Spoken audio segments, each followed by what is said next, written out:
Pilar estudió la licenciatura en biología de la Unidad Xochimilco, de la UAM, así es que es de los nuestros, y cursó los posgrados en antropología de la UNAM. Ella se dedica a la investigación sobre la evolución de la cognición en el Departamento de Etología de la Dirección de Investigación en Neurociencias del Instituto Nacional de Psiquiatría Ramón de la Fuente Muñiz, pero también realiza actividades de docencia en los temas de antropología primatológica, análisis evolucionista del comportamiento, aspectos evolucionistas de la sexualidad humana en la Escuela Nacional de Antropología e Historia y en la Universidad Nacional Autónoma de México.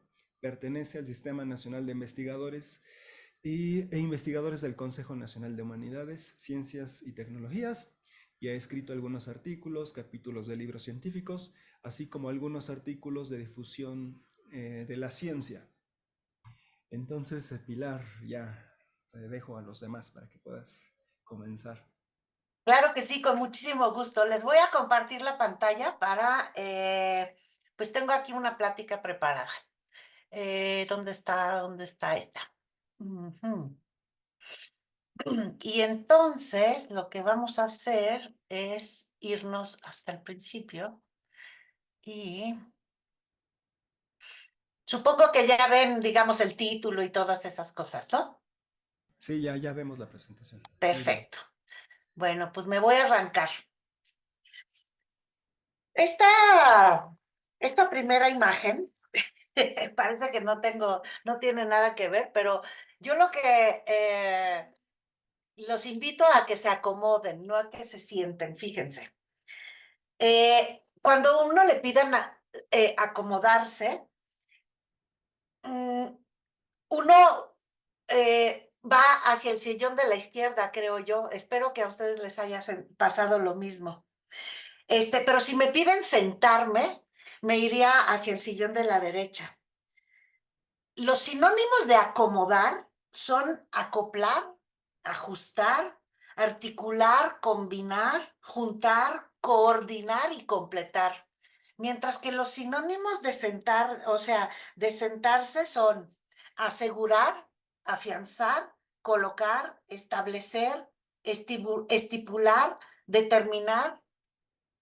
O sea, vamos en ese tipo, ¿no? O sea, una cosa es como más rígida y la cosa es como más flexible. La expectativa de acoplarme me implica en un proceso que todavía está inacabado, incompleto, incluso e imperfecto. Mientras que la posibilidad de sentarme me remite a la realización de una acción corta, íntegra, acabada, perfecta, intacta y total. En los estudios evolucionistas, estas dos formas son en cómo vemos la cognición. Hay, digamos, dos grandes corrientes en los estudios de cognición, unos cognoscitivistas y unos, digamos, científicos que estudiamos la cognición, no tan, digamos, de manera ortodoxa, si lo queremos ver así. Y, básicamente las dos formas que les estoy presentando implican esos dos formatos en los que se puede entender los procesos cognitivos. Pero bueno, entonces, lo primero que vamos a hacer es tratar de ver cómo son los abordajes de la biología del comportamiento. Esto une a todos los estudios evolucionistas, independientemente de las corrientes que les digo que les acabo de presentar, ¿no? Las vamos a ver con mucho más detalle más adelante. Entonces, lo primero que tenemos es unos abordajes, digamos, de factores inmediatos en escala de la vida individual y son factores próximos del comportamiento. Nosotros buscamos, digamos, las causas del comportamiento. Y esos factores son próximos, pueden ser sincrónicos, o sea, con un punto en el tiempo, o pueden ser diacrónicos, con un periodo en el tiempo. Cuando son próximos y sincrónicos, tenemos, por ejemplo, lo que llamaríamos la motivación. ¿Cuáles son las causas internas? Como la asociación temporal entre la valencia de una autopercepción y un percepto externo, ¿no? Eh, por ejemplo, eso, si estoy acomodada, ¿no? Esa sería la valencia de mi autopercepción es que acomodarme es agradable, ¿no? Y un percepto externo es, pues, cuando alguien, entonces la idea sería que yo prefiero el sillón de la derecha, el percepto externo, para acomodarme. El de la izquierda, perdón, el que es como un puff, ¿no? Eh, el, los factores próximos diacrónicos tenemos el desarrollo, es decir, cómo cambia la expresión de la conducta en el tiempo de vida de un individuo, ¿no? Entonces, por ejemplo, cómo es la madurez, si permite el aprendizaje, etcétera, ¿no? Por otra parte, están los factores últimos, que son los que se extienden, digamos, a una escala de vida intergeneracional, ¿no? Puede ser de una generación, dos, tres, o muchísimas generaciones, como tantas hayan ocurrido desde que se originó la vida, un solo origen para todos nosotros, hasta hoy día, ¿no? Entonces, digamos en eones, diríamos, ¿no? Entonces, la función adaptativa es qué efecto tiene un comportamiento en la adecuación del individuo. Ahorita vamos a ver exactamente qué quiere decir adecuación, ¿no? Y con qué rasgos se asocia, o sea, como para qué sirve, en cierto sentido, diríamos, ¿no? ¿Para qué se usa? Esto nos remite evidentemente a la teoría de la selección natural inmediatamente. Y los factores últimos, digamos, diacrónicos, lo que estudiamos es propiamente la evolución y básicamente queremos saber cuándo aparece en la filogenia y cómo ha cambiado en el tiempo, si se ha ido perfeccionando, especializando, etcétera. Entonces, aquí lo que siempre cuando estemos refiriendo a algo de evolución, nos tenemos que fijar en estas cuatro formas de ver al comportamiento, ¿no? Estas cuatro formas de ver al comportamiento, digamos, las estableció Tinbergen en un estudio de 1963, en un homenaje que le hizo a Lawrence, que ahorita vamos a presentar a todos, o sea que no hay ningún problema. Pero bueno, siempre que hablamos de evolución, estamos en este marco, digamos, conceptual y teórico. El asunto es que los que estudian motivación a veces, digamos, olvidan la parte de evolución o la parte de desarrollo, o al revés, los que estudian la función adaptativa, ¿no? Olvidan la parte de motivación o la dan por hecho. Y ese ha sido uno de los principales problemas, a pesar de que Tinbergen dijo que todos estos aspectos, que no son niveles, subrayo, son aspectos, o sea, los aspectos los vemos como, digamos, puntos de vista sobre un solo fenómeno, ¿no? En cambio, los niveles sería como si la motivación fuera primero o la evolución fuera primero y los fuéramos poniendo uno sobre otro. Recordemos que estos son aspectos y que como aspectos de una sola cosa, los tenemos que ver acoplados, ¿no? Y a veces se nos olvida, los que trabajamos en un campo o en otro, que existe, pues el otro, pues existen los otros aspectos, ¿no? Bueno, ah, voy para el otro lado. Es como izquierda y derecha. Bueno, les dije que uno de los procesos básicos para entender la evolución, pues es la selección natural, ¿no? Ustedes ya han oído hablar de eso, estoy segurísima, pero bueno, uno de los procesos básicos, pues es precisamente un proceso de selección, ¿no? Y los procesos de selección, sean natural, sexual, familiar, cualquier tipo de proceso de selección del que hayan oído hablar, implica, primero, que haya una variabilidad interindividual en un rasgo. O sea, por ejemplo, en el caso de la conducta, pues que unos se comporten de un modo, otros de otro, pero que sea el mismo rasgo. Y ahí hay un problemón. Pero bueno, definir un mismo rasgo es difícil. Eh, Por ejemplo, luego vamos a ver la funcionalidad circunstanciada de un rasgo, es decir, que el rasgo sirva para algo y que ese rasgo esté asociado con la reproducción diferencial de los individuos. Este es básicamente el concepto clave de la selección, porque la funcionalidad circunstanciada de un rasgo pues ya se sabía, o sea, era obvio que las alas servían para volar, por ejemplo, ¿no? O que, etcétera. Pero el hecho de que unos individuos que tengan las alas más largas consigan reproducirse más que el que tiene las alas más cortas, hace, digamos, el concepto clave de selección natural, ¿no? Y bueno, y pues que el rasgo se herede, que los individuos que tienen las alas un poco más largas, a lo mejor sean quienes tienen más hijos y que esos hijos sean también de alas más largas que este, en comparación con los hijos de los que tienen las alas un poquito más cortas. Entonces, de alguna manera uno podría decir que se trata de un proceso de reproducción diferencial de individuos dependiente de la funcionalidad circunstanciada de un rasgo. Es decir, las alas largas van a funcionar en cierto ambiente, pero no en todo, no son absolutamente mejores que las alas cortas, ¿no? Y eso también es una cosa importante, o sea, los procesos de selección se instauran en la interacción con el ambiente y se pueden, de hecho, pueden resultar contraproducentes en otro momento de la evolución de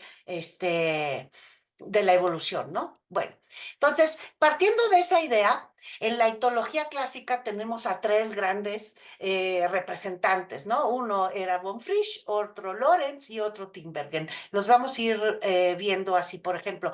Estos son los estudios de von Frisch. Les voy a poner, él estudiaba la comunicación en las abejas. Eh, Quería que viéramos la, ok, la comunicación en las abejas, que desde los griegos se sabía que cuando una abeja descubre una fuente de alimento, regresa al panal y de alguna manera, eso no se sabía cómo, digamos, avisa a las otras abejas de dónde está la fuente de alimento, ¿no? Y entonces lo que hizo Von Frisch son unos experimentos increíbles que pueden buscar en la red para ver cómo le hacía. Y entonces descubrió esta cosa que llaman la danza de las abejas, que es si la abeja se mueve así, ¿no? Durante cuánto, por cuánto tiempo y hacia qué orientación en relación del panal y el sol. Pero bueno, no nos importa tanto, o sea, lo que les quería mostrar era el tipo de estudios, ¿no? Estos son los trabajos también de Lorenz, por ejemplo, una de las cosas más importantes que, digamos, describió Lorenz era este asunto de la impronta, ¿no? Como los patitos de Lorenz, al eclosionar, lo primero que veían era a Lorenz y en ese momento, digamos, se improntaban, ¿no? Y entonces el comportamiento que seguía después de esa impronta era seguir a Lorenz a todas partes. Si Lorenz nadaba, pues nadaban con Lorenz. También los pueden ver incluso los videos originales en la red. Búsquenlos si quieren. Aquí está Lorenz con sus patitos. Y luego finalmente tenemos a Tinbergen, que es digamos, el que vio o sea, el que nos proveyó de este marco conceptual del que les hablaba y de estos cuatro aspectos del estudio de la evolución del comportamiento y de la cognición, ¿no? Y entonces él, por ejemplo, estudiaba a unos peces, ¿no? Y aquí, aquí nos están diciendo cómo es.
Bueno, supongo que ya se dieron, digamos, una idea de cómo va la cosa, ¿no? Cada vez que el pez ve algo rojo, pues se comporta agresivamente. El asunto es que, pues imagínense el campo de investigación que se puede desarrollar a partir de estudios como los que vemos, ¿no? La comunicación de las abejas, la impronta de los patitos con Lorenz y este estímulo desencadenador, por ejemplo, de los estudios de... Y bueno, pues empezaron una cantidad de estudios importantísimos. Eh, la etología, el asunto es cómo vemos el comportamiento humano, ¿no? Luego, para los estudios de conducta y de cognición, naturalmente, pues empezaron a juntarse otras teorías, ¿no? Por ejemplo, en el caso de, para hacer la sociobiología propiamente, pues empezaron a involucrar a la teoría de juegos, a la genética de poblaciones, a otros modelos de selección, no solo natural, sino, por ejemplo, la selección de parentesco y así, ¿no? En este sentido, bueno, pues digamos en la década de los 70 y 80 del siglo pasado, y 80, perdón, del siglo pasado, pues vemos, digamos, un formato, ¿no? De clasificación del comportamiento. Entonces, todos estos comportamientos se veían desde un punto de vista como que tenía beneficios reproductivos. Entonces, cuando yo digo beneficio reproductivo, quiere decir que me da más hijos, por decirlo de alguna manera vulgarosa, y cuando es un costo, me quita en hijos, ¿no? De acuerdo. Entonces, el emisor de un comportamiento puede tener beneficios o costos asociados a su comportarse. Y el receptor puede tener lo mismo, un beneficio o un costo asociado con la conducta del emisor. Cuando las conductas son de beneficio-beneficio, pues las llamaron cooperativas.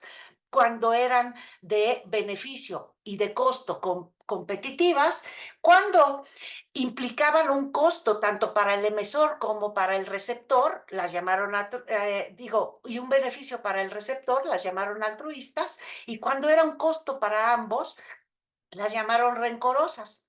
Ahora, el problema es que había comportamientos como el que tienen aquí del perrito de las praderas, que que se llamaban altruistas, porque cuando el perrito de la pradera veía un depredador, emitía un grito de alarma, lo cual llamaba la atención del depredador y la posibilidad de que lo depredaran a él como individuo, pues era mucho mayor. Entonces, pues es muy difícil explicar ese tipo de conductas. Imagínense que nosotros suponemos que hay unos genes asociados, a partir de la genética de poblaciones, ¿no? Que hay unos genes asociados con esa conducta y entonces que existe, digamos, el gen altruista. No sé si han oído hablar de un famosísimo libro que se llama El gen egoísta, si no les recomiendo que lo lean, pero bueno, entonces el gen, digamos que hay un gen altruista, ¿no? Entonces el que porta el gen altruista sería el que se comporta de manera altruista, pero justamente si tiene un costo en términos reproductivos, pasando digamos, en el tiempo 1, se iría extinguiendo en el tiempo 2, en el tiempo 3, el comportamiento altruista. Y entonces, ¿cómo explicamos su presencia constante, no?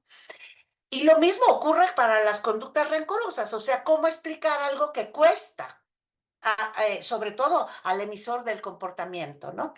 Eh, entonces, bueno, pues hubo un libro famosísimo que es un parteaguas en los estudios de cognición y de comportamiento, que son los de la famosa sociobiología, la nueva síntesis de Wilson, ¿no?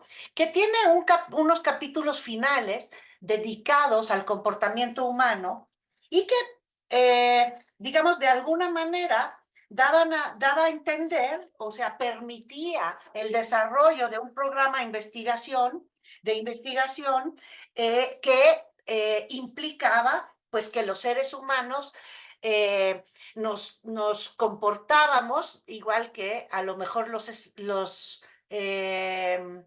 peces. Oigan, veo aquí en el chat una cosa que dice que no se escucha. ¿Era alrededor del video? O Sí, era el Ah, video. ok. Bueno, yo sí lo oía, lo siento. No sé cómo funciona el asunto para ustedes allá. Pues ya ni modo, ya no lo oyeron.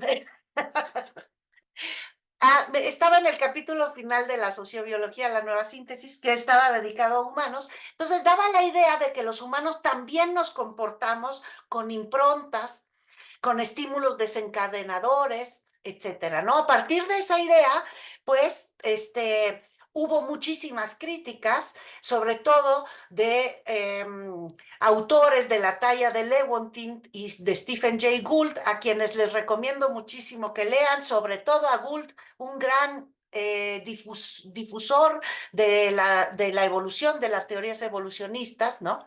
Y bueno, pues ahí ellos empiezan a decir, a dar importancia a lo que es el análisis filogenético. Es decir, que no para todas las especies funciona igual y que no se pueden extrapolar cosas de una especie a otra, ¿no? Pero bueno, tenemos aportes de la sociobiología y nosotros los vamos a retener, ¿no? La sociobiología da pie al surgimiento de la ecología de la conducta, que se puede representar de gran manera con este libro que tienen en la pantalla, pero no me voy a detener. Lo que sí me voy a detener un momento es cómo funciona un poco el método científico y cómo operamos con la teoría, o sea, la operación de la teoría de la evolución, ¿no? Entonces, nosotros tenemos unos supuestos. Por ejemplo, suponemos que hay una relación entre los genes y el comportamiento, una relación directa, por ejemplo. Luego tenemos una teoría, por ejemplo, la de selección natural, ¿no? Que nos dice que si tenemos esos genes, nos vamos a comportar de esa manera y lo que vamos a ver es si el comportarse de esa manera puede estar relacionado con otra cosa. Hacemos nuestra hipótesis, hacemos nuestra predicción, o sea, si yo veo esto, voy a encontrar esto y pues ya nos vamos a una contrastación empírica de alguna manera, ¿no? En este sentido, por ejemplo, surge, digamos, la psicología evolucionista, que implica, digamos, la idea de que la mente humana es como un conjunto de herramientas cognitivas que permiten solucionar problemas adaptativos. Y bueno, la metáfora que se usa en general para esto es de la mente adaptada, digámoslo así, pues es la de la navaja suiza. Para cada cosa que tenemos un problema, sacamos una de las herramientas específicas para resolver ese problema. O sea, si queremos ver algo chiquito, sacamos la lupa y si queremos cortar una maderita, pues sacamos la sierrita, ¿no? Entonces, la idea es que la mente humana funciona así. Nosotros tenemos digamos, una serie de módulos cognitivos innatos que surgieron con la especie, que habrían surgido con la especie, o sea, no surgieron, habrían surgido. Yo no estoy de acuerdo con que hayan surgido, por eso en teoría, digamos, en esta teoría de la mente adaptada, habrían surgido cuando la especie humana surgió, digamos, en ese horizonte adaptativo. Y en ese momento, digamos, por ejemplo, era importante encontrar una pareja que fuera fértil, ¿no? Por decir. Y entonces, de alguna manera, ahí vienen una bola de estudios que nos permiten decir cosas, no sé, por ejemplo, ahorita les voy a platicar cómo se hace todo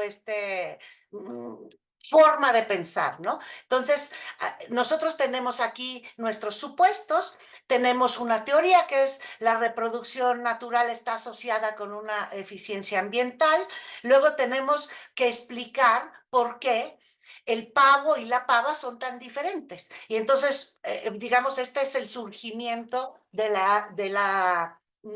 una de las teorías de selección sexual, ¿no? El principio de elección de pareja. Entonces, lo que dice es que la reproducción está asociada con la eficiencia de elegir a un macho, ¿no? Entonces, por ejemplo, nosotros podemos decir, las pavas eligen sobre la densidad de ojos, ¿no? Entonces vamos, contamos cuántos ojos tiene la cola de un pavo, vemos cuántas cópulas tiene ese pavo y pues encontramos que mientras más ojos tenga la cola del pavo, más cópulas tiene y decidimos que sí, que la pava elige sobre el número de ojos de la cola del pavo, ¿no? Ese tipo de estudios se pueden hacer. Bueno, también se puede decir que el número de ojos está asociado con los parásitos, porque la resistencia a parásita, por ejemplo, indica a buenos genes. Entonces, se usan el número de ojos eh, y se relacionan con la cantidad de parásitos que tiene un ave y pues entonces en ese sentido le damos más fuerza a nuestra hipótesis principal. Pero entonces imagínense ahora esto en humanos, ¿no? Y tenemos este problema, ¿no? ¿Cómo elegimos pareja? Entonces en algún momento en 1993, un investigador, psicólogo evolucionista, Devendra Singh, dijo que la distribución de la grasa corporal era una de las, digamos, de un estímulo desencadenador para la elección de pareja de los hombres, o sea, cómo elegían los hombres a una mujer, digamos, ¿no? Entonces lo que hizo fue decir que la tasa cintura-cadera, que es esa medición que tienen aquí, o sea, qué tan ginoide es un cuerpo en relación o qué tan androide, que se saca, digamos, dividiendo el perímetro de la cintura entre el perímetro de la cadera, ¿no? Ay, perdón.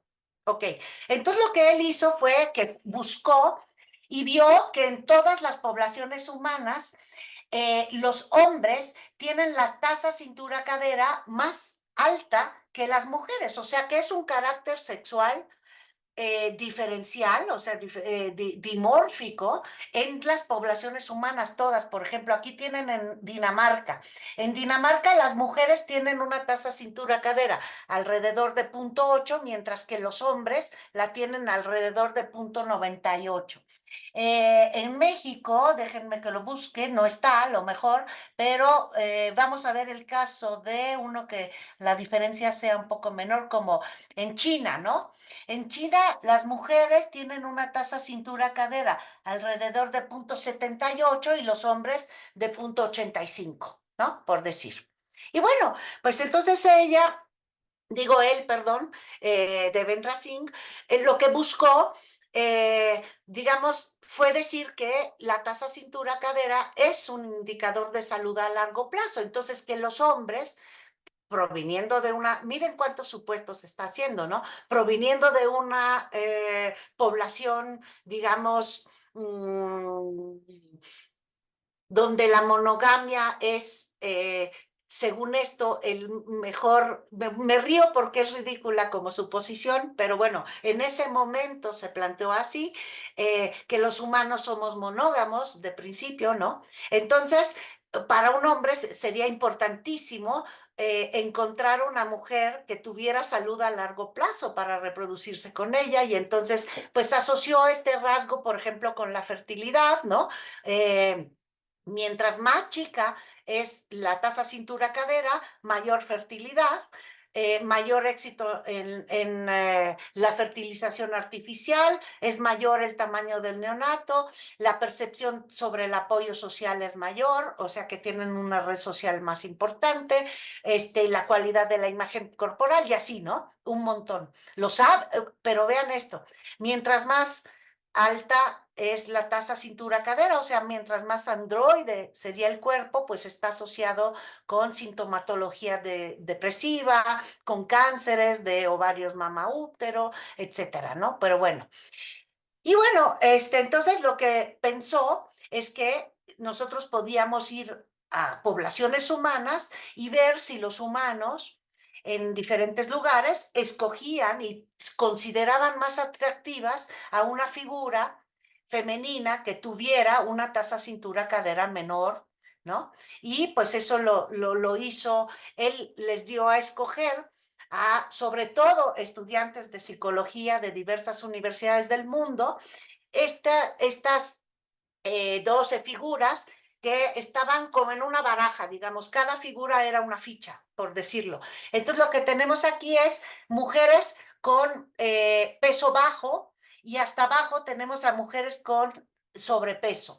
En medio tenemos a las mujeres de peso normal, pero las mujeres de peso bajo pueden tener una tasa cintura-cadera chica o una tasa cintura-cadera, digamos, más androide.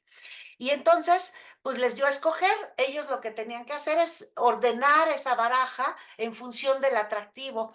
Y empezó así, ¿no? A ver, en diferentes lugares del mundo. Incluso en México nosotros lo probamos y sí, efectivamente, él encontró ciertas diferencias que tenían que ver más con el peso y no sobre la tasa cintura-cadera, sino que, o sea, todas eran de tasa cintura-cadera chica, aunque en algunas regiones como del mundo, como por ejemplo en Surasia, ¿no? En el sudeste asiático, escogían a mujeres como más gorditas, más llenitas, pues, ¿no? Ok, entonces, digamos que nosotros tenemos el problema de que la cultura que hace y los genes que hacen, ¿no? O sea, siempre tenemos que ver ese punto, o así se veía en ese momento las ideas. Entonces, la idea es que los humanos, según la psicología evolucionista, habríamos adquirido un conocimiento innato que va más allá de la cultura, el sexo o la orientación sexual, ¿no? Y que dirige nuestras consideraciones sobre el atractivo sexual de una mujer. Pero entonces, nosotros también tenemos estudios posteriores que empezaron a salir como un lustro después de los estudios de Singh. El primero fue uno de Dewey Shepard, unos antropólogos muy importantes, en el 98, que encontraron que entre los Machiguenga de Perú, que viven cerca de la Amazonia, o más bien en la Amazonia, pues las cosas eran diferentes, que según el contacto, o sea, ellos viven en una reserva y como ustedes saben, las reservas ecológicas tienen como un núcleo central y luego tienen como unos círculos de amortiguamiento, ¿no? Entonces, las zonas de amortiguamiento digamos, contra la destrucción, también tienen poblaciones machiguenga que están en más contacto con las poblaciones de otras etnias, ¿no? En cambio, los que viven en el núcleo de esta reserva, pues no están en contacto con el exterior, en pocas palabras. Entonces ellos encontraron que los que no están en contacto cultural con el exterior, no tienen televisión, no ven a otros pobladores de otras etnias, etcétera, no comercian, eh, prefieren a las mujeres más gordas sin importar su tasa cintura-cadera, ¿no? Luego estos mismos hallazgos fueron replicados entre los Hadza de Tanzania y entre los Shiviar de Ecuador, ¿no? Entonces, ahí la tasa cintura-cadera parecía no importar. sino que lo que importaba era esto. Y la explicación que se daba, bueno, pues es que el módulo cognoscitivo innato, pues había varios módulos y que unos módulos en algún momento eran más importantes que otros. O sea, que por ejemplo, si vivimos como los Hadza en un lugar donde los recursos son verdaderamente escasos, lo que es importante es que no se mueran de hambre las mujeres, ¿no? Entonces, que estén más gorditas es mejor. Y así, pues, digamos que el tipo de explicaciones eran de este tipo, ¿no? O sea, considera más atractiva a la mujer que tenga una taza, cintura, cadera saludable. Recuerdan a los patitos de Lorenz. Es como si el módulo cognoscitivos de los patitos que seguían a Lorenz les hubiera dicho, considera a tu mamá lo primero que veas, ¿no? Y síguela y aprende de ella todo lo que puedas. Eh, el problema es que este contenido mental, literalmente, o sea, el atractivo, pues es algo que nos remite a contenidos mentales como el deseo, etcétera. Este, eh, pues no pareciera que esté regulado por la cosa genética, ¿no? Entonces, bueno, de aquí nosotros necesitamos unos cambios conceptuales. Y entonces aquí les voy a empezar a decir por dónde va la cosa. Insisto que no sé cuánto tiempo tengamos, pero cuando yo me pase de tiempo, ustedes me avisan y me detengo en ese momento. Entonces, por ejemplo, cambios conceptuales que necesitamos son, por ejemplo, sobre la definición de ambiente, ¿no? Cambios sobre la adaptación y sobre el fenotipo, que son conceptos relevantísimos en las ciencias evolucionistas. Entonces, por ejemplo, el entorno es algo como que nos da indicio de alrededor de nosotros, ¿no? Está en torno, justamente, alrededor. El medio es algo así como el medio de cultivo, o sea, es algo que nosotros propositivamente hacemos con un fin. Y el ambiente es digamos, un dominio que pertenece a dos identidades, al ser vivo y a su entorno. O sea, el ambiente es algo inseparable de las dos cosas. Este cambio da idea de que la cognición tiene, de entrada, tiene que tener este enfoque sobre la interacción entre el ser cognoscente, digamos, y el entorno. Entonces, la interacción es el ambiente. Y y bueno, ahorita vamos a ver otros cambios en la teoría evolucionista que tienen que ver justamente con eso. O sea, piensen, cuando nos dicen, las aves invadieron un nicho, o sea, un nicho ecológico, ¿no? Entonces, dan la idea de que el nicho es el entorno que está ahí esperando a que alguien lo invada. Y cuando no, o sea, el nicho es algo que se construye de la interacción entre los seres vivos con su entorno. Es el ambiente propiamente. De hecho, pues el hecho de que el pasto y este ungulado vivan en el mismo lugar no quiere decir que tengan el mismo nicho. Cada uno tiene un nicho diferente, cada especie de ser vivo tiene un nicho diferente y ese nicho está hecho a partir de las interacciones. Entonces, nosotros cuando definimos el ambiente, podemos definirlo de manera particular para cada especie, pero también lo podemos definir y especificarlo más y más y más para cada individuo. Y eso lo vamos a ver hasta el punto, por ejemplo, de las neuronas espejo. Pero ténganme un poquito de paciencia para entender bien estos conceptos. Entonces, el ambiente nosotros generalmente podemos, por ejemplo, el ambiente lo podemos definir en lo abiótico y lo biótico, ¿no? El ambiente tiene un efecto sobre la reproducción naturalmente. Entonces, eso es importante. Entonces, el ambiente físico podría ser la temperatura o el químico, por ejemplo, podría ser el pH, ¿no? En el biótico tenemos pues los que son de nuestra misma especie o los que son de otra especie. En el de la otra especie están los parásitos, las presas, los parásitos como por ejemplo en el caso del pavo real, ¿no? Que pueden afectar duramente la reproducción. O en el de los conespecíficos, pues están nuestros parientes y están los no parientes, y entonces están los padres, los hermanos, las crías.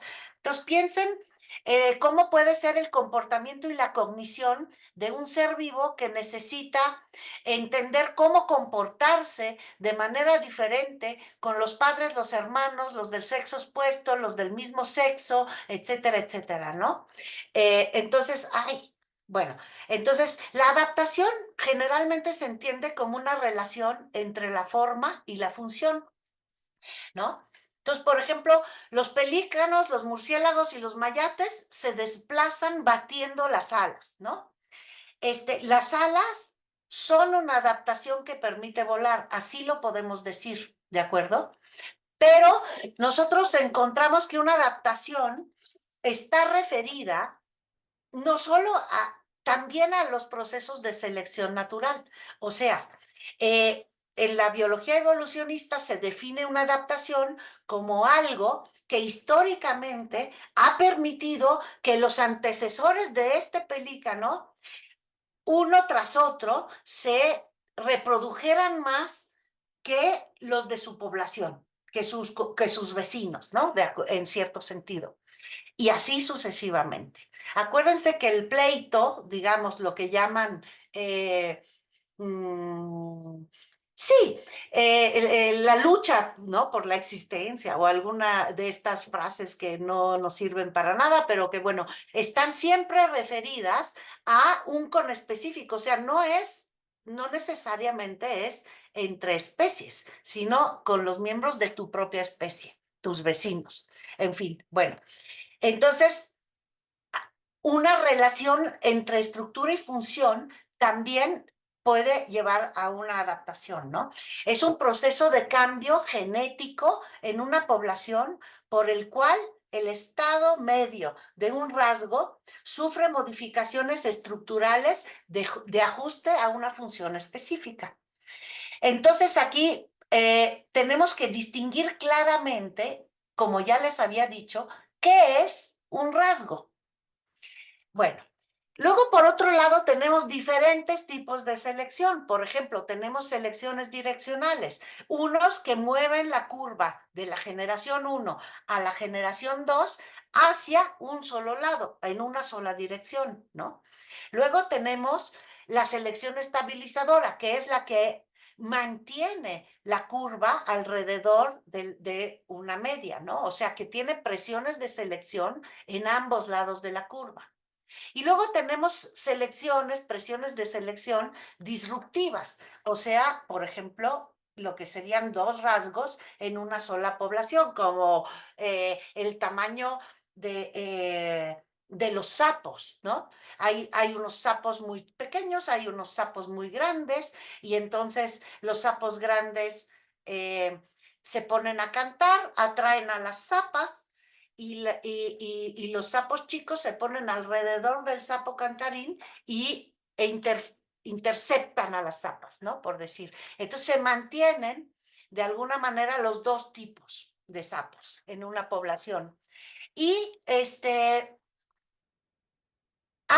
nosotros cómo vemos que ha habido una adaptación, ¿no? O sea, los evolucionistas, ¿cómo buscamos estas adaptaciones? Pues generalmente nos fijamos en las formas ancestrales y vamos viendo cómo es lo esperado en relación a otros rasgos. Por ejemplo, nosotros tenemos aquí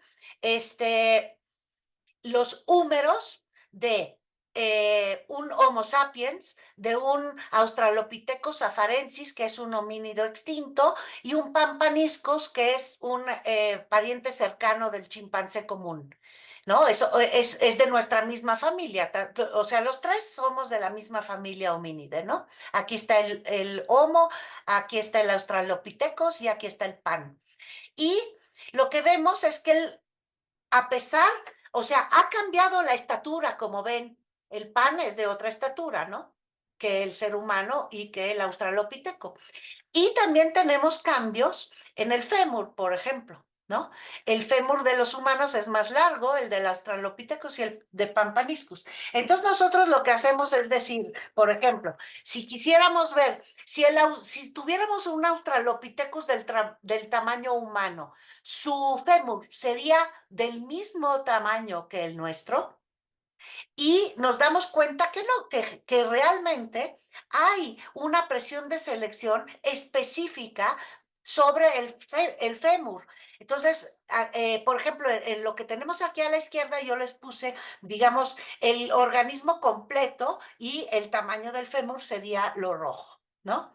Lo mismo ocurre, por ejemplo, aquí en la de la derecha, con el tamaño del cerebro en relación con el canal de parto. Pero bueno, no me voy a detener mucho, pero entonces el rasgo que está evolucionando, por ejemplo aquí, lo podríamos entender como todo el fémur, ¿no? O lo podríamos entender como el tamaño del cerebro. Bueno, y ese, ¿cómo lo podríamos entender? Es muy relevante. Bueno, a partir de eso, nosotros podemos hacer miles de hipótesis, ¿no? Podemos decir, por ejemplo, el cerebro humano aumentó de tamaño en relación al cerebro de los australopitecinos y de los otros primates,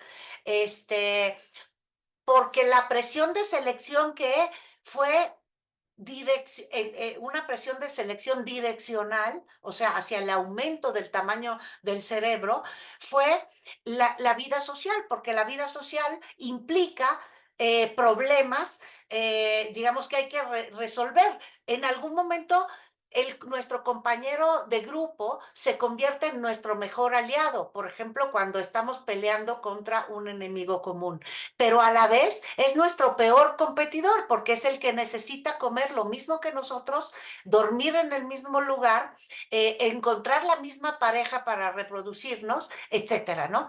Entonces, de alguna manera hay que hacer un balance de cuándo competir y cuánto cooperar con nuestros compañeros de grupo. Estas son las bases de una cosa que se ha venido llamando desde los años 80 del siglo pasado, la hipótesis de la inteligencia social en un libro parteaguas, que es el de Machiavellian Intelligence, que en su primera versión tenía esta caricatura para mostrar la idea de lo que sería la inteligencia maquiavélica, ¿no? Aquí hay una Papio que está aseando una conducta muy importante entre los grupos de primates a un macho subordinado.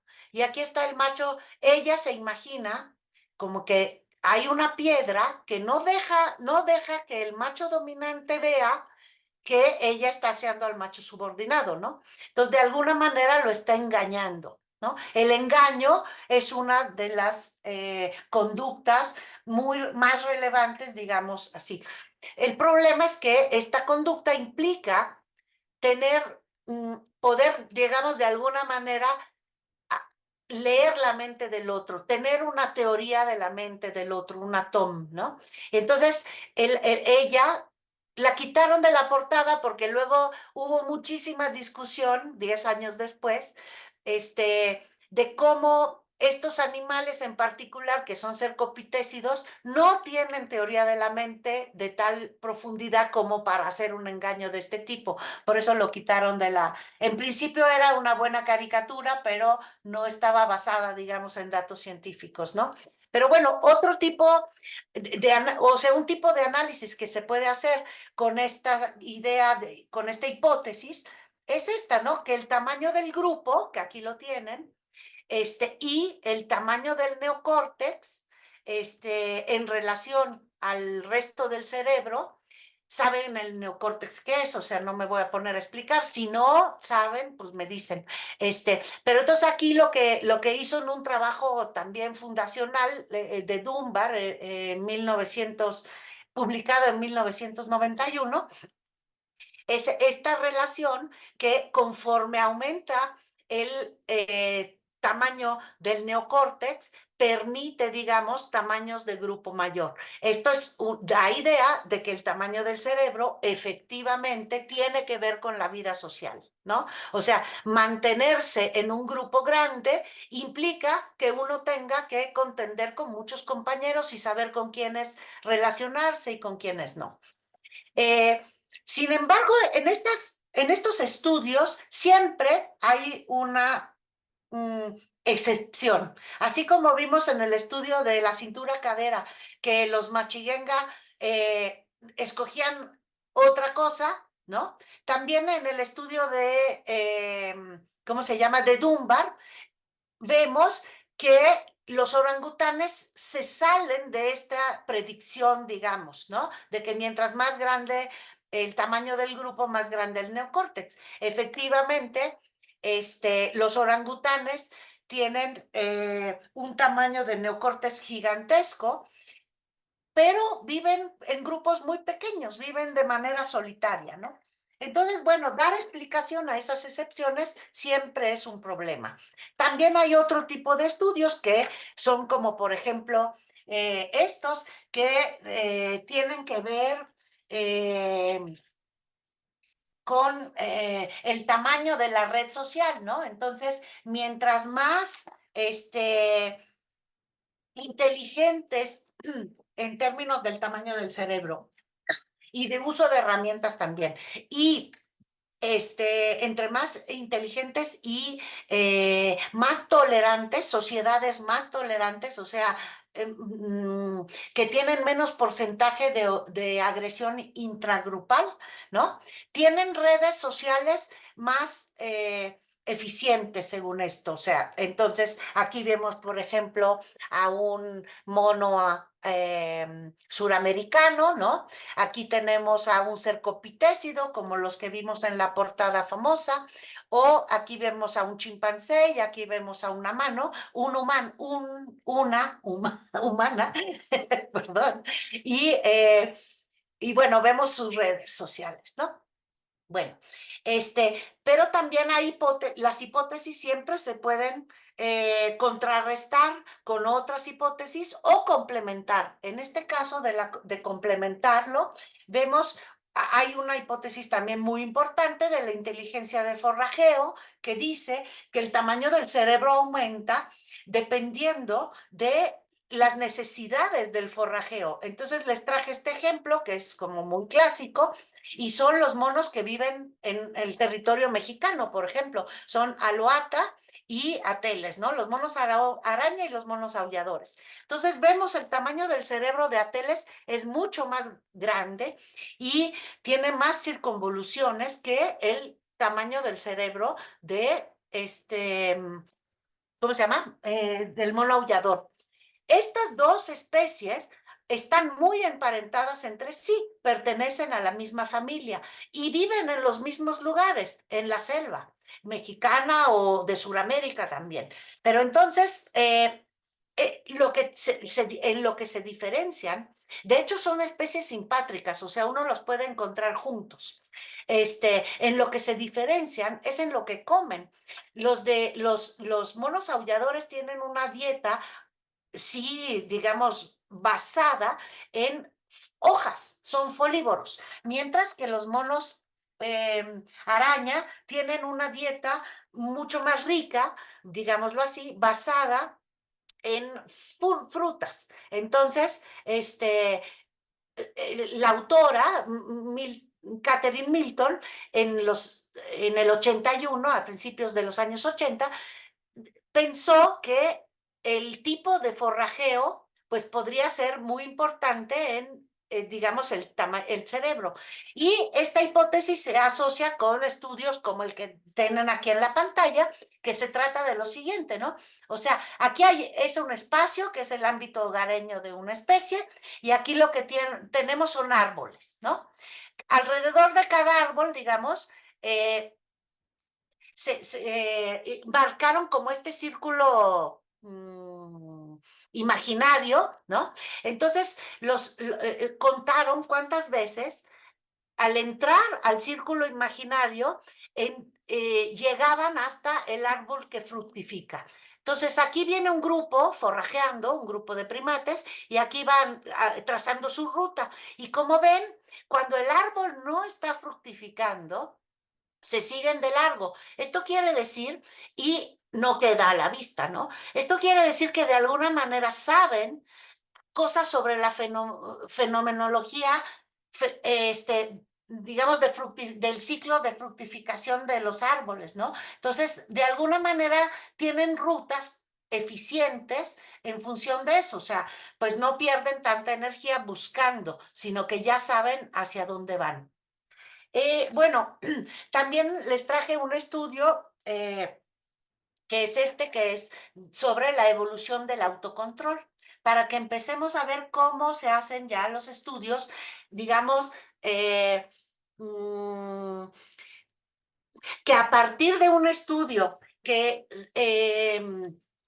motiva, digamos, en animales, nosotros lo pasamos a estudios evolucionistas comparativos donde comparamos a muchas especies. Entonces ellos en este estudio idearon una prueba, como una prueba psicológica, una prueba que da indicio o que se supone que da indicios del autocontrol, y entonces lo que hacen es que aplican esa prueba a muchas especies. Y en este caso a más de 30 especies de aves y de mamíferos. Y entonces el mismo estudio permite, digamos, tener una idea de qué tan importante es el autocontrol para una especie. Y luego, pues se hacen los estudios comparativos relacionando los resultados de esas pruebas cognitivas con algún elemento, por ejemplo, el tamaño del grupo social o la diversidad de la dieta o etcétera, ¿no? Y de esta manera nosotros podemos identificar una presión de selección única para el desarrollo de un rasgo, ¿no? En este caso, pues el autocontrol. El problema es que también estos estudios siempre tienen especies que se salen de la norma, ¿no? Como por ejemplo, para en el caso el resultado del autocontrol para animales que tienen un cerebro muy chiquito o tienen una dieta poco variada, como algunos cánidos, es que no me acuerdo el nombre común, pero bueno, no importa. el, eh, por otra parte, también está la hipótesis de la inteligencia cultural, es decir, que fue, digamos, lanzada en una formulación nueva por Michael Tomasello, ¿no? Que el rasgo, digamos, que ha permitido y que ha empujado al crecimiento del cerebro humano, a la cognición humana, serían la cultura, ¿no? Que es tiene rasgos particulares. ¿Cuáles son estos rasgos? Por ejemplo, una es que se basan, las innovaciones culturales se basan se podría decir como a hombros de gigantes, ¿no? Se basan en lo que hay antes. O sea, los avances culturales, si los queremos ver como avances, están dados como en un gato. Este grillete como que empuja hacia arriba, o sea, parte de algo, no parte de la nada, ¿no? Y que partir de algo, pues está permitido, por ejemplo, por los sistemas de aprendizaje, ¿no? Los sistemas de aprendizaje en humanos, pues son varios y son más específicos que en otras especies. O sea, sabemos que otros animales tienen cultura, pero las maneras de, gracias, Montserrat, ya vi el recado. Voy a ver la hora. Sí, ya están por terminar, ya estamos por terminar. No, aquí no estamos por terminar. O sea, ahorita les platico. Pero A mí alguna vez me invitaron a participar en su seminario para hablarles de neuronas espejo. Entonces, en cuanto acabe esto, nos vamos a ir directo a las neuronas espejo y ya, me voy. Ay, sí. Entonces, lo que se dice, pues, es esto, que los sistemas de aprendizaje sociales son muy importantes en los humanos, ¿no? Y que dependen, pues, de los sistemas culturales y de la eficiencia de esos sistemas de aprendizaje. El lenguaje, evidentemente, hace muy eficientes los sistemas de aprendizaje. En algún momento se dijo que otras especies no tienen sistema de enseñanza, por ejemplo, como una de las formas de aprendizaje, lo cual no es cierto, porque por ejemplo, las orcas enseñan a sus hijas a cazar, ¿no? Y, mm, y bueno, pues los chimpancés enseñan a sus, bueno, espérense un momentito que estoy tratando de, aquí estoy, espérense, vamos a ir con las neuronas espejo para que, como verán, miren qué lejos estamos todavía. Está- estamos exactamente a 30, este, ¿cómo se llama? A 30 diapositivas de las neuronas espejo, pero me voy a ir con las neuronas espejo. Son solo 3 diapositivas y luego ya descansamos. Miren, aquí lo que tenemos es un cerebro de macaco, macaca fascicularis, de macaco japonés. Ajá, que tiene, pues obviamente, es una especie muy estudiada y entonces se han reconocido muchas áreas que están diferenciadas de muchas maneras, tanto funcionalmente como morfológicamente, ¿no? Una de estas áreas se llama F5, es esta que les marqué en azul. Digamos, es la parte de atrás del cerebro, esta es la parte de adelante del cerebro, ¿no? Y lo estamos viendo de lado, ¿no? Digamos que el macaco estaría viendo para allá. Y bueno, esta área F5 que está en la corteza prefrontal motora de los macacos, eh, es, tiene ciertas peculiaridades. Eh, Unos estudiosos en la Universidad de Parma se dieron cuenta de que cuando ellos estaban registrando con una cosa que se llama registro de neurona única, las neuronas de esa sección, para ver qué controlaba o sea, cómo se activaba una neurona, con qué comportamiento específico se activaba con la finalidad de hacer, por ejemplo, prótesis que nosotros podamos mover con el pensamiento, ¿no? Entonces, lo que ellos hacían es que veían qué neurona se mueve cuando un animal hace esta conducta que es la deprensión, ¿no? Entonces ellos ya tenían identificadas en la corteza prefrontal pues ciertas neuronas y con ¿cómo se llama? Con un electrodo medían la actividad. Entonces, cuando el animal pescaba una uva, en el experimento original eran uvas, aunque aquí en las figuritas que encontré en internet son plátanos. Cuando el animal pescaba una uva, se encendía una neurona que es parte de esa corteza motora. Pero lo que se dieron cuenta en un descanso es que un investigador cogió una uva y se activó la misma neurona que se activaba cuando el animal cogía la uva. ¿De acuerdo? Entonces eso definieron como neuronas espejo a las neuronas que se activan tanto, o sea, cuando el animal hace la acción, cuando la observa, ¿no? En los dos momentos. Luego, además, se supo en estudios posteriores que tenemos, bueno, primero, que los humanos tenemos indicios de tener neuronas espejo y lo peor y más que nuestras neuronas espejo están en diferentes partes del cerebro que las tenemos, por ejemplo, en el área homóloga de F5, que es el área de Broca. ¿Qué quiere decir homóloga? Homóloga quiere decir que son áreas del cerebro que tienen un origen evolutivamente común, es decir, están emparentadas evolutivamente el área F5 del macaco con el área de Broca humana, ¿no? Entonces, bueno, entonces los humanos tenemos muchísimas neuronas espejo por todas partes y que nos permiten saber un montón de cosas. Miren, por ejemplo, esto es lo que hace la neurona espejo. Cuando la mujer hace una cara, la cría de este es un gorila, la cría de gorila, pues de alguna manera como que la imita. Se piensa que esta imitación neonatal tiene que ver con las neuronas espejo, ¿no? Entonces piensen en cuando un adulto le saca la lengua a un bebé, el bebé saca la lengua.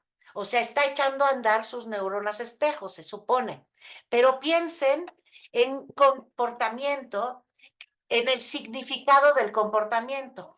O sea, cómo socialmente nosotros cambiamos el significado del comportamiento. Sacar la lengua, ya a los 10 años, sacarle la lengua al compañerito de clase, tiene otro significado que el bebé cuando saca la lengua, que es más o sacar la lengua para saber a qué sabe la nieve, ¿no? Entonces, el comportamiento, a pesar de que todos los humanos podemos sacar la lengua a lo mejor, adquiere significados diferentes culturalmente, ¿no?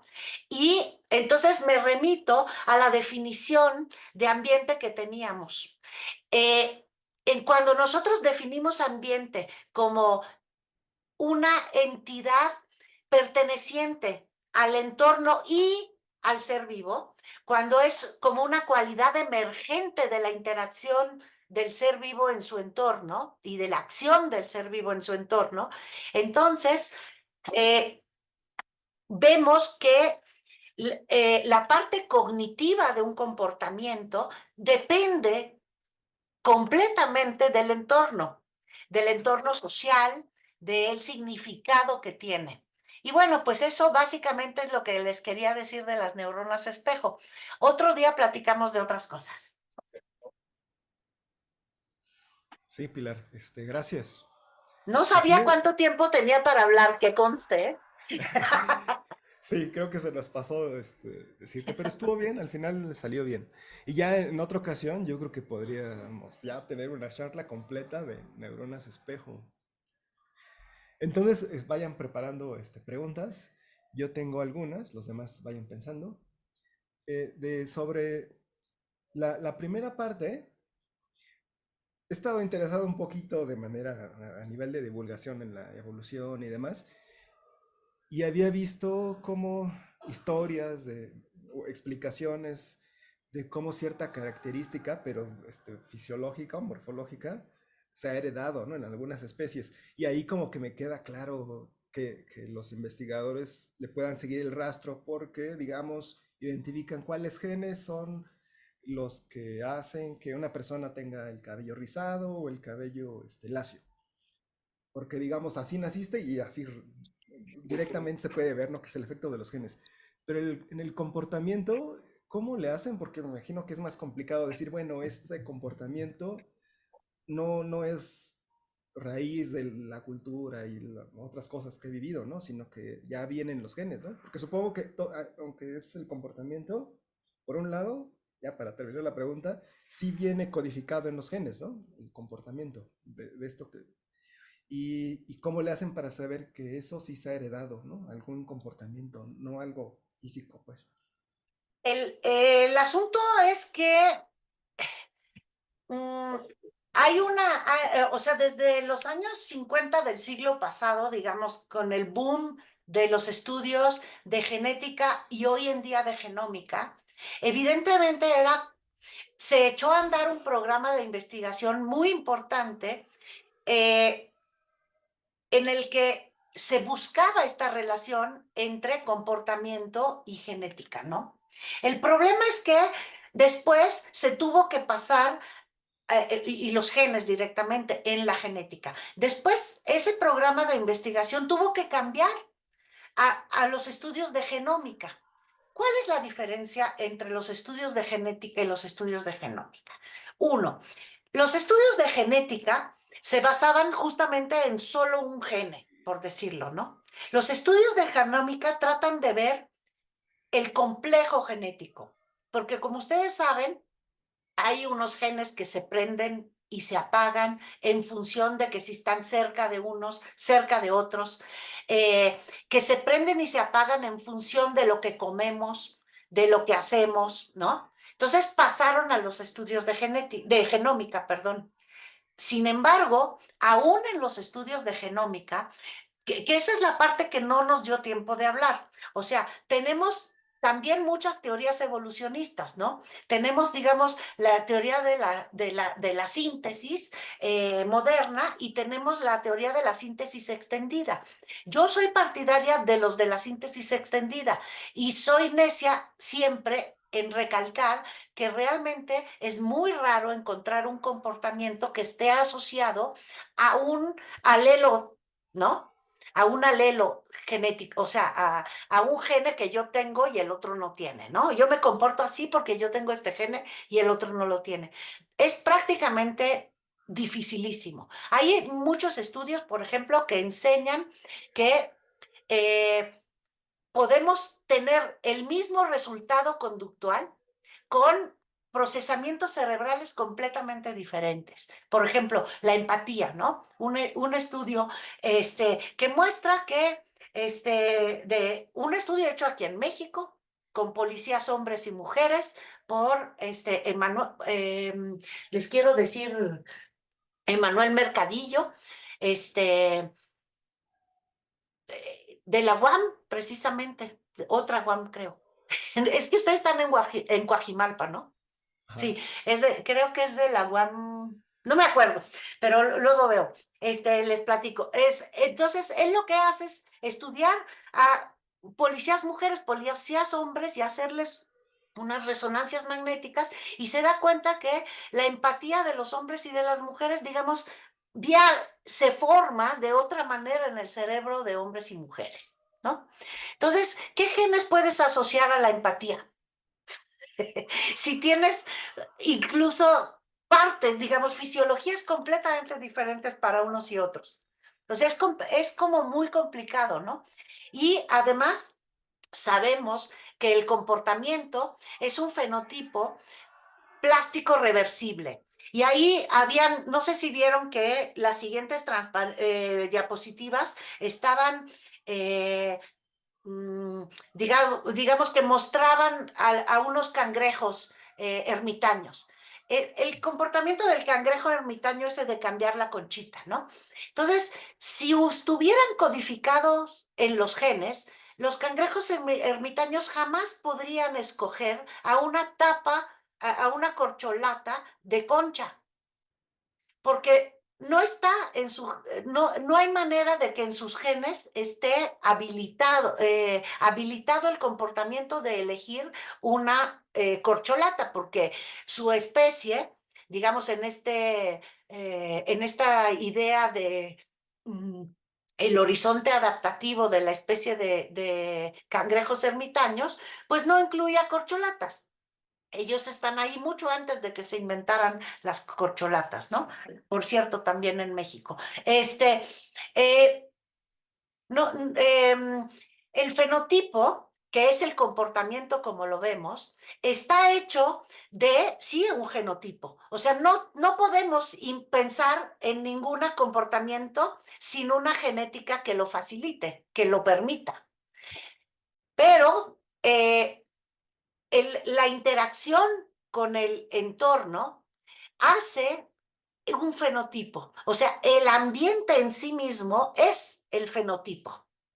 Y esa parte es un fenotipo conductual, en cierto sentido. Hay fenotipos que son como muy rígidos. Por ejemplo, el sexo en los seres humanos, ¿no? Tú, según esto, que además ahora estamos viendo que no son tan rígidos como pensábamos, ¿no? Por cierto. Pero bueno, antes, a principios de este siglo, pensaban que el sexo, pues era así, a hombres y mujeres, o sea, cromosoma X y cromosoma Y y ya está, ¿no? Sin considerar intersex ni nada de eso. Pero se ve como algo como rígido.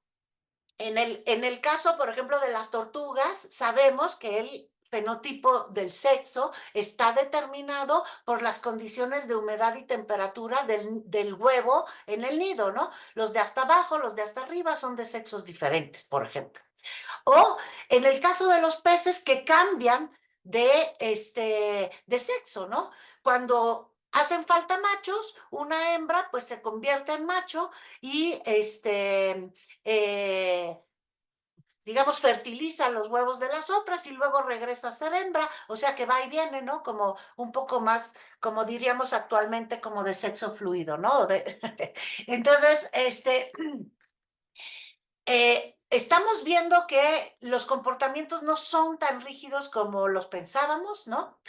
Punto número uno, ni siquiera los rasgos morfológicos, ¿no? Que van cambiando con el tiempo. Y entonces, en ese sentido, es muy complicado hablar de unos genes asociados con un comportamiento, ¿no? Probablemente, genómicamente hablando, podamos empezar a encontrar cuál es, digamos, una maquinaria que favorece ciertos comportamientos, ¿no? O sea, cómo se dan esos sesgos sensoriales del pez que ve algo rojo y lo ataca, pase lo que pase, o sea pez o sea carrito del correo en Inglaterra, ¿no? Sí, gracias. Y otra, ya relacionando lo de la evolución con lo de las neuronas espejo, supongo que igual lo de las neuronas espejo a lo mejor fue alguna característica que fue cambiando y que quien sí tenía las neuronas espejo le ayudó, ¿no? A aprender más rápido que otras especies. Entonces, me pregunto si habrá algunas especies, a lo mejor parecidas o un poquito más alejadas que los humanos, que digan, esa especie no tiene, o sus neuronas no funcionan, así como las neuronas espejo, y por lo tanto, pues no aprenden, entonces los comen sus depredadores más fácil, ¿no? Porque ver a otro no le ha ayudado a nada, ¿no? No sé si hay especies que no tengan ese mecanismo. No sé exactamente, pero lo que sí podemos decir al respecto sería eh, que las neuronas espejo de alguna manera se han resonado tanto en las ciencias cognitivas porque, por ejemplo, hablando de la TOM, de la teoría de la mente, ¿se acuerdan de la portada de este libro de inteligencia maquiavélica que vimos aquí, no? Entonces, ahí, eh, ¿cómo entendemos el comportamiento del otro? O sea, ¿cómo pensamos qué es lo que le pasa al otro? ¿Cómo podemos ser empáticos o compasivos o lo que sea si no sabemos lo que le pasa al otro, ¿no? ¿Cómo podemos tener comportamientos prosociales o incluso agresivos si no sabemos qué le pasa al otro? Entonces, la teoría de la mente, hay como dos grandes formatos para entender la teoría de la mente. Uno es la teoría de la simulación, que tiene que ver con las neuronas espejo, ahorita lo vamos a ver. Y la otra es la teoría de la teoría, ¿no? Entonces, la teoría de la teoría lo que dice es que nosotros aprendemos a formular una teoría a partir de pistas, como por ejemplo de la postura corporal o cosas de ese tipo, ¿no? O sea, si tiene una actitud, que pareciera que nosotros en el pasado hemos asociado con una actitud agresiva, ¿no? Podemos pensar en que hacernos una teoría de que a lo mejor, pues, nos va a soltar un guamazo, ¿no? Pero, en cambio, la teoría de la simulación es la siguiente, es cuando yo he soltado un guamazo,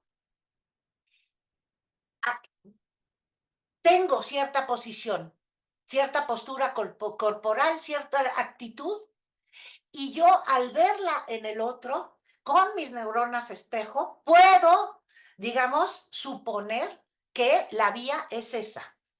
Esta teoría está interesante porque nos permite ver, por ejemplo, por qué a veces no entendemos el comportamiento de otros, ¿no? A pesar de ser muy estudiados y todo eso. ¿Por qué, por ejemplo, cuando un primate nos pela los dientes, nosotros pensamos que está sonriendo de primera intención, cuando en realidad a lo mejor nos está amenazando? Y ese tipo de cosas, ¿no? Y bueno, pues de ahí, a partir de las neuronas espejo, viene una idea también muy asociada, que es la de affordances, que no sé si ustedes conozcan, que son como, se definieron originalmente como las posibilidades de acción que ofrece un objeto, ¿no? O pues otro ser vivo o lo que sea, ¿no? Lo que nos permite hacer. Y al principio pensábamos que estas posibilidades de acción estaban dadas para los seres humanos, o sea que los seres humanos teníamos las mismas todos, o la mayoría, digamos, ¿no? Así como en una curva normal. Pero, en realidad no, o sea, estas affordances se construyen, digamos, a partir de la interacción precisamente. Y de ahí yo creo que estos puntos les interesan muchísimo a ustedes que trabajan cosas de inteligencia artificial, precisamente porque cómo se conforma una affordance, ¿no? Cómo conformamos este fenotipo ambiental, cómo hacemos el comportamiento que tenga cambios a partir de la interacción misma, ¿no? Entonces ahí yo creo que habría que, para como veo las cosas en este momento, pero es una opinión súper personal, ¿no? No sé si realmente sirva de algo, habría que explorarlo a lo mejor conjuntamente con ustedes. Eh, mm, lo que necesitamos abordar es como ese sistema de evaluación, como esa que les decía, eh, digamos, si es benéfico para un organismo o no. Si un sistema de evaluación que nosotros podríamos llamar emocional en los seres humanos, que tenemos un sistema de evaluación complejo y como muy fino, ¿no? O sea, la gama emocional del ser humano pues es muy grande, ¿no? No es solamente me gusta o no me gusta, ¿no? Es como mucho más rico que eso. Y pues yo creo que por ahí va la cosa, o sea, como a partir de la evaluación del actor, ¿no? Cómo se hacen estos significados del comportamiento, cómo se conforman, cómo se construyen. Y esa evaluación pues tiene que ser autorreferenciada, ¿no? Justamente, por ejemplo, a través de las neuronas espejo, etcétera. Gracias, Pilar. ¿Hay alguna otra pregunta que alguien tenga? Sí, buenas tardes. Hay una pregunta en el chat, pero aprovecho nada más para poner mi pregunta también aquí sobre la mesa. Rápidamente, ¿hay alguna relación entre las neuronas espejo y la neuroplasticidad? Gracias. Sí, esto, o sea, digo un sí rotundo, pero son como dos fenómenos diferentes. O sea, me voy a remitir a un estudio que es increíble, en el cual estudiaron las neuronas espejo de tres grupos de personas. Unas personas que no bailaban, unas personas que bailaban danza clásica y otras personas que hacían capoeira, danza de capoeira, como un arte marcial muy estético, ¿no? Y lo que, eh, lo que vieron es que las personas que no hacemos nada, cuando vemos a alguien bailar, pues sí se nos prenden unas poquitas neuronas espejo que tienen que ver con los movimientos de la danza que se está viendo, ¿no? O sea, eh, eh, cuando yo, ese es alguien que no baila, pero cuando, por ejemplo, uno que baila danza clásica ve los movimientos de los que hacen capoeira, digamos, su conformación de neuronas espejo es mucho más similar a la de el que hace capoeira cuando lo está haciendo, ¿no? Y finalmente, la persona que ve capoeira y hace capoeira tiene prácticamente mapeado el movimiento, ¿no? Pero, o sea, con una precisión que va mucho más allá de levantar la patita, que es como que sería la mía, ¿no? Entonces, eh, digamos que por ese lado vemos que hay una especificidad de las neuronas espejo, ¿no?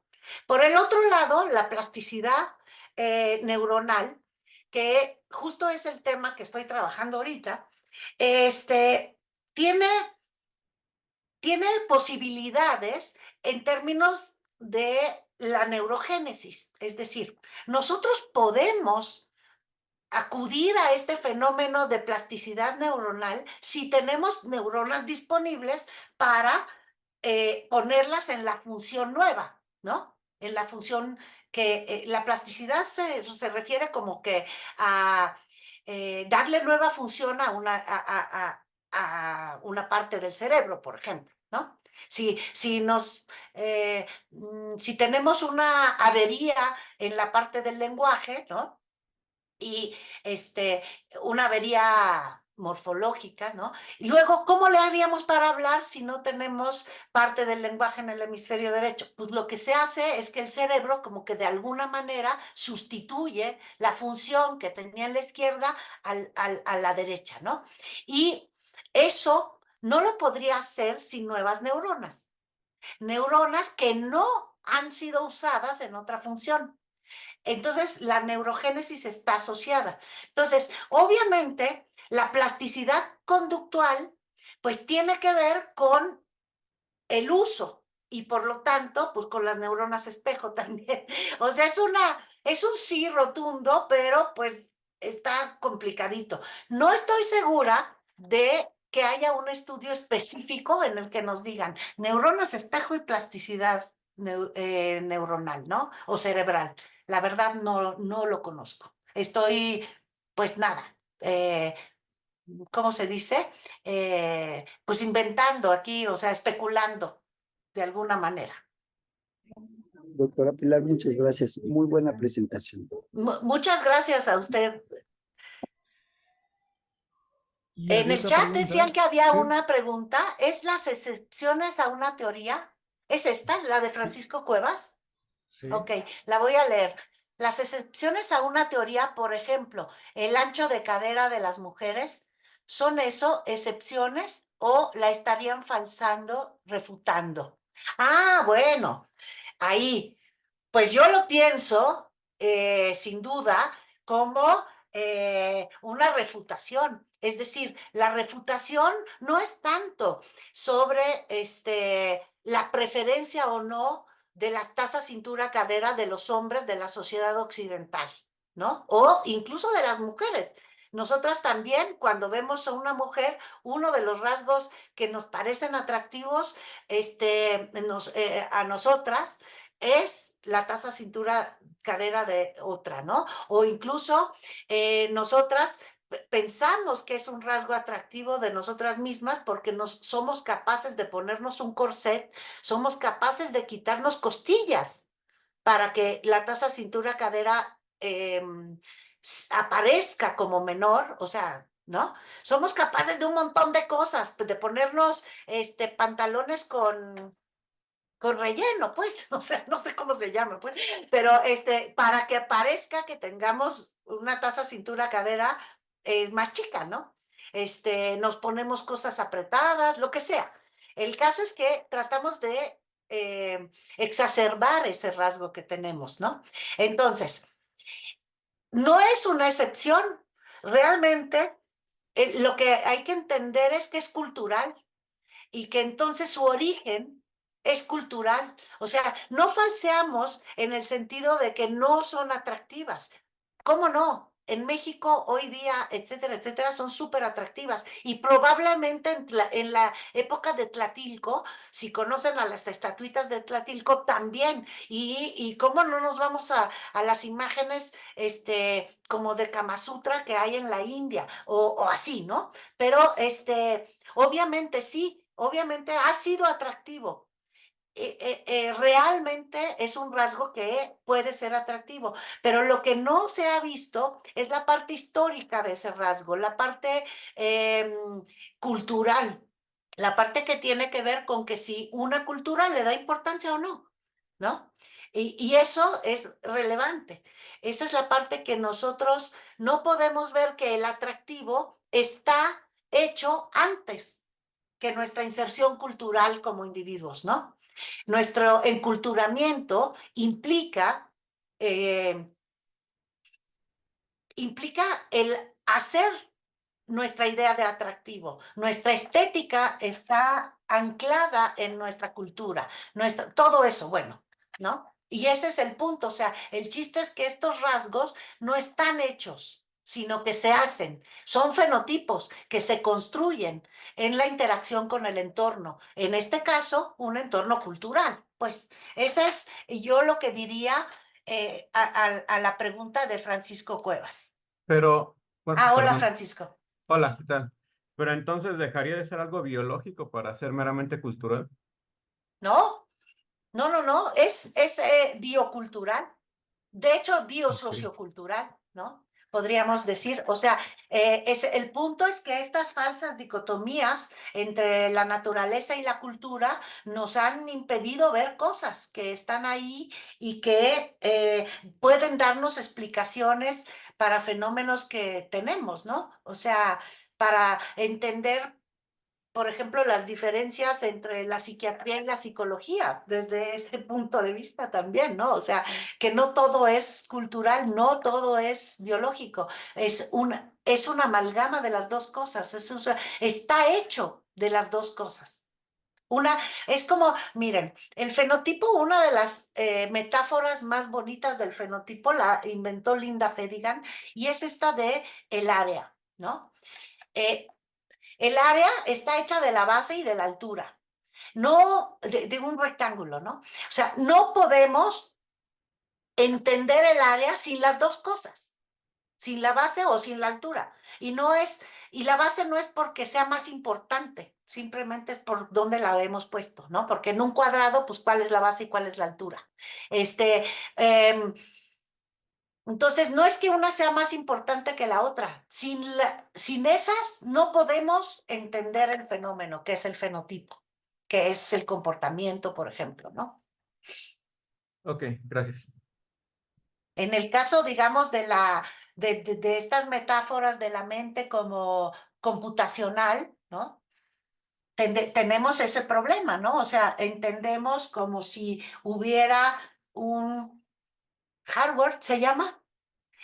Y nosotros le metemos un software, y entonces de alguna manera lo que se pensaba es que la cultura era como un software, ¿no? Cuando en realidad no. El sistema está hecho de la cultura y de la parte biológica, si la queremos ver como diferenciada de la cultural, ¿no? Pero está hecha de las dos.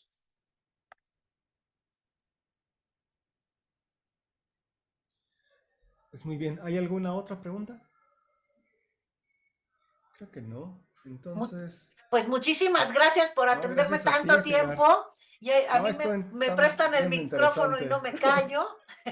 Sí, pues da para otra plática. Así es que pues estaremos ya en Eh, contacto y alguna otra plática. Claro que sí, muchas gracias, Antonio, con mucho gusto. Entonces, pues ya me voy a despedir de ustedes. Me voy a ir. Sí, sí, está muy bien. Hasta Gracias, luego, buenas Pilar. tardes. Hasta Gracias, luego saludos. y buenas tardes a todos. Que tengan buen Buenas fin. tardes. Adiós.